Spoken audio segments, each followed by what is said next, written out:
اس نے فوراً حکم کی تعمیل کی اور حضرت نظام الدین اولیاء رحمۃ اللہ تعالی کا بچا ہوا کھانا کھا لیا اور آپ کی دعا لے کر وہاں سے رخصت ہو گیا۔ حضرت نظام الدین اولیاء نے چونکہ پہلے ہی یہ پیشن گوئی کر دی تھی تو بس اب اس کے دل میں اطمینان تھا کہ اللہ کے ولی نے دعا کر دی ہے، اب تو وقت کا انتظار ہے۔ اب اس کے پاس کوئی کام تو نہیں تھا، لیکن اچانک ایسا ہوا کہ مزدوری کی تلاش کرتے کرتے کچھ دنوں کے بعد اس لڑکے کو ایک ہندو براہمن کے کھیت میں ہل چلانے کی ملازمت مل گئی۔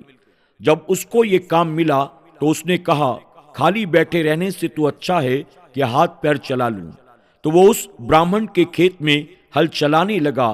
ایک دن ہل چلاتے چلاتے اس لڑکے کو زمین کے اندر سے سونے کے سکے اور اشرفیوں سے بھری ہوئی ایک ڈیگ ملی۔ لڑکا یہ دیکھ کر بہت حیران ہوا۔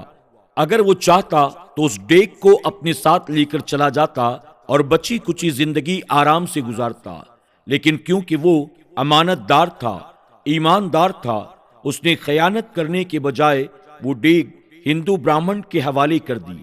وہ ہندو براہمن اس کی ایمانداری سے بڑا خوش ہوا کہ اتنی بڑی ڈیگ ملنا اور ڈیگ کو دیکھ کر لالچ میں نہ آنا، اس میں سے ایک بھی اشرفی کا نہ لینا، ایک بھی سونے کا سکہ نہ لینا، ظاہر سی بات ہے ایسے نیک نوجوان کو کون نہیں یاد رکھے گا۔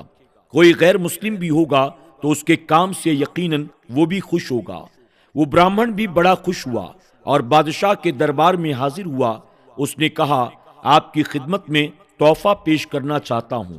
اس نے بڑی سی ڈیگ بادشاہ کے حوالے کی اور کہا، یہ میرے کھیت سے نکلی ہے اور یہ کہہ کر آپ کے حوالے کر رہا ہوں کہ اس ڈیگ کو نکالنے والا میرا ایک ملازم ہے جو کہ مسلمان ہے۔ وہ کافی دنوں سے بڑی محنت سے میرے کھیتوں میں کام کر رہا ہے۔ وہ بہت غریب ہے، لیکن اس نے ایک سکہ بھی اس ڈیگ سے نہیں لیا۔ میں اس کی ایمانداری سے بڑا خوش ہوا ہوں۔ وہ ہندو براہمن اس کی ایمانداری کے بارے میں بادشاہ کو بتانے لگا تو بادشاہ یہ سن کر بہت خوش ہوا۔ اس نے کہا، اس لڑکے کو ہمارے دربار میں بلایا جائے۔ شاہی دربار میں ہم اسے ملازم رکھنا چاہتے ہیں۔ ہمیں ایسے ہی دیانتدار ایماندار انسان کی ضرورت ہے۔ اب وہ لڑکا محل میں رہنے لگا۔ کچھ وقت کے بعد وہ لڑکا اپنی ذہانت اور قابلیت کی وجہ سے دربار کے خاص امراء میں شامل ہو گیا، یعنی اب چاروں طرف اس کا چرچا ہونے لگا۔ اللہ پاک نے کایا پلٹ دی۔ دعا اس کو ملی تھی اور دعا کو قبول بھی کر لیا گیا تھا، لیکن اب وہ بادشاہ کیسے بنا؟ وہ اس طرح سے بنا کہ جس بادشاہ کے یہاں وہ نوکری کر رہا تھا، اس کے شہر سے دور ایک دوسرے شہر میں اس کی رہائش تھی۔ وہاں کے رہنے والے لوگوں نے جب دیکھا کہ یہ لڑکا تو بادشاہ کے پاس کام کرتا ہے اور بہت اچھے مشورے دیتا ہے، یہاں تک کہ اللہ پاک نے اس کو اتنا نواز دیا جو اتنی دولت ہونے کے باوجود سب کا خیال رکھتا ہے، غریبوں میں پیسے بانٹتا ہے، اگر ہم ایک دوسرے سے مشورہ کریں اور اپنے شہر کا بادشاہ کسی کو بنانا چاہیں تو کیا ہی بات ہے کہ ہم اس لڑکے کو اپنا بادشاہ بنا لیں۔ تو وہاں کے رہنے والے تمام معزز لوگوں نے جو کہ بڑے بڑے امیر لوگ تھے، انہوں نے اتفاقی رائے سے اس لڑکے کو اپنا بادشاہ بنا لیا۔ بادشاہ بننے کے بعد وہ سب سے پہلے حاضر ہوا حضرت خواجہ نظام الدین اولیاء رحمۃ اللہ تعالی کے دربار میں، اور آپ کے پاس اس نے ادب سے کہا، حضرت آپ کی دعا سے آج میں کہاں سے کہاں پہنچ گیا۔ آپ کی دعا نے مجھے کہاں سے کہاں پہنچا دیا۔ اگر آپ میرے لیے دعا نہیں کرتے میں کبھی بادشاہ نہیں بن سکتا تھا۔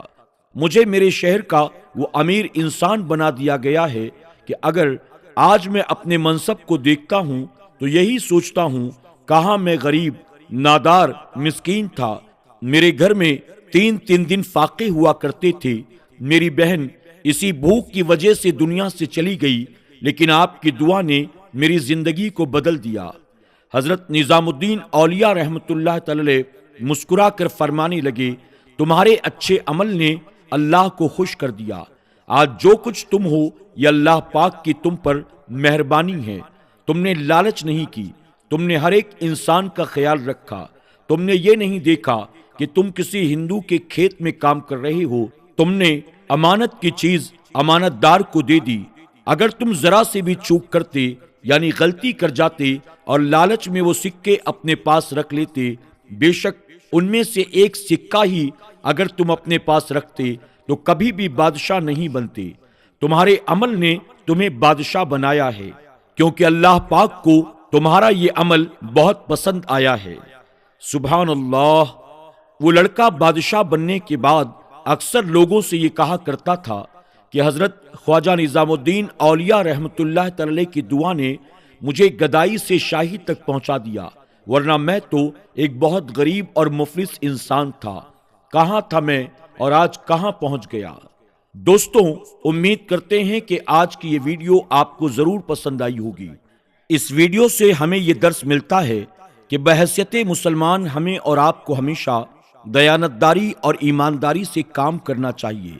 دنیا کے مال و دولت کی لالچ اور محبت میں کبھی بھی ایمانداری کا دامن اپنے ہاتھوں سے نہ چھوڑیں۔ یقیناً اللہ تبارک تعالیٰ اس کا دونوں جہاں میں آپ کو بہتر اجر عطا فرمائے گا۔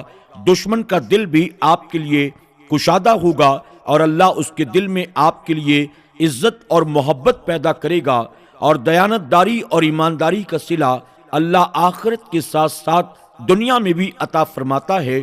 اللہ ہمیں اور آپ کو ان تمام باتوں کو صحیح طور پر سمجھنے، اس پر عمل کرنے کی توفیق عطا فرمائے، آمین یا رب العالمین۔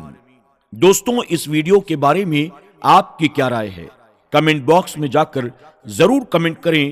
آپ کے کمنٹس کو پڑھ کر ہمیں بڑی خوشی ہوتی ہے اور ساتھ ہی ہماری حوصلہ افزائی بھی۔ انشاءاللہ ایک نئی ویڈیو کے ساتھ بہت جلد آپ کی خدمت میں حاضر ہوں گے۔ تب تک کے لیے اجازت دیں۔ اللہ سب کو ڈھیروں خوشیاں عطا فرمائے۔ اللہ حافظ۔